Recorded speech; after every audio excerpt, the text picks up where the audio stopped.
Nítorí bí Tinubu ṣe yan ọmọ Ganduje sípò, àwọn ọmọ ẹgbẹ́ kan bínú.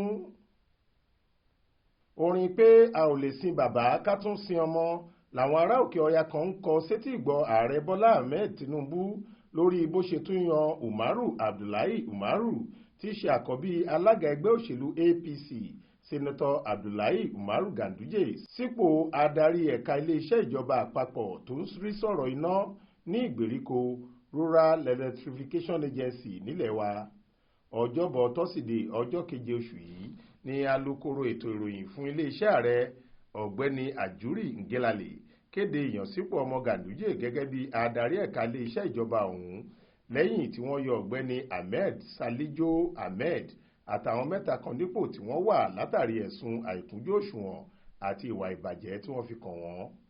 Bí wọ́n ṣe kéde ìyànsípò ọmọ alága ẹgbẹ́ òṣèlú APC ọ̀hún làwọn kan ti ń sọ̀rọ̀ òdì sí ààrẹ Tinubu pé ìgbésẹ̀ tó gbé lórí ọ̀rọ̀ ọ̀hún kò dáa tó àti pé àwọn kò lè sin bàbá káwọn tún máa sin ọmọ lọ́wọ́ yìí.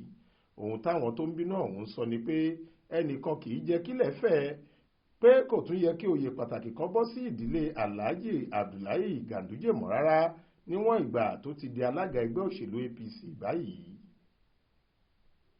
Adéwálé Adéoyè ló ṣàkójọ ìròyìn yìí fún iléeṣẹ́ tẹlifíṣàn Aláròyé online. Faith Adébọ́lá ló kà á sétí ìgbọ́ yín.